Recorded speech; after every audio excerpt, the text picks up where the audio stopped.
ഇന്ന് വന്നിരിക്കുന്നത് എൻ്റെ കസിൻ്റെ വീട്ടിൽ നിന്ന് തന്നയച്ച റംബൂട്ടാൻ്റെ വീഡിയോ ആയിട്ടാണ് കേട്ടോ. അപ്പോൾ ഇപ്രാവശ്യം നമുക്ക് ഒത്തിരി റംബൂട്ടാൻ കിട്ടിയിട്ടുണ്ട്. അപ്പോൾ എന്തായാലും ഒന്ന് വീഡിയോ എടുക്കാമെന്ന് വിചാരിച്ചു. കൊണ്ടുവന്ന ടൈമിൽ തന്നെ നമ്മൾ പിങ്കിക്ക് 2 എടുത്ത് കൊടുത്തിട്ടുണ്ടായിരുന്നു. സോ അവൾക്ക് അതിൻ്റെ ടേസ്റ്റ് ഭയങ്കര ഇഷ്ടമായി തോന്നുന്നു കേട്ടോ. അവൾ അതിന് വേണ്ടിയിട്ട് ഭയങ്കര ധൃതി കൂട്ടലാണ്.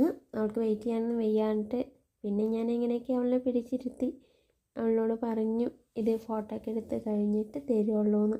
അവൾക്ക് എന്താ അത് മനസ്സിലായി തോന്നുന്നു. അവൾ സ്റ്റിൽ ഇങ്ങനെ ഒതുങ്ങി അവിടെ ഇരിക്കുന്നുണ്ട്. ഇപ്പോൾ സീസൺ ആയതുകൊണ്ട് തന്നെ കടകളിലൊക്കെ ഇത് ഒത്തിരി കാണാം കേട്ടോ. യെല്ലോ കളറിലും റെഡും ഒക്കെ കാണാം. പക്ഷേ റെഡാ തോന്നുന്നു കൂടുതൽ മധുരം. യെല്ലോ ഞാൻ കഴിച്ചിട്ടില്ല. പിന്നെ കടകളിലൊക്കെ ആണെങ്കിൽ നല്ല റേറ്റ് ഉണ്ട് ഇതിന്.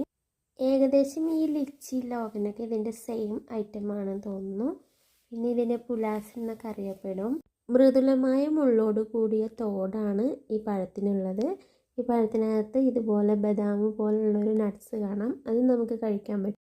ഡൈജഷനൊക്കെ ഇമ്പ്രൂവ് ചെയ്യാനും വെയിറ്റ് ലോസിനും ഒക്കെ പറ്റിയ ഒരു അടിപൊളി ന്യൂട്രിഷൻ കൂടിയാണിത്. ഹെൽത്ത് പരമായി ഒരുപാട് ബെനിഫിറ്റ്സ് ഇതിനുണ്ട്. ഇത്രയും റംബൂട്ടാൻ ഒരുമിച്ച് കാണുമ്പോൾ എങ്ങനെയല്ലേ ക്ഷമിച്ചിങ്ങനെ ഇരിക്കുക. അപ്പോൾ നമ്മുടെ പിങ്കി ആണെങ്കിൽ കുറച്ച് നേരമൊക്കെ ക്ഷമിച്ചിരുന്നു. പിന്നെ അവൾ ഇങ്ങോട്ട് ചാടി പോന്നു കേട്ടോ. അപ്പം ഞങ്ങൾക്കായാലും ഭയങ്കര കൊതിയായിട്ട് ഇരിക്കുക. ഞാൻ വീഡിയോ എടുക്കാൻ വേണ്ടി വെയിറ്റ് ചെയ്തിരിക്കുകയാണ് എല്ലാവരും.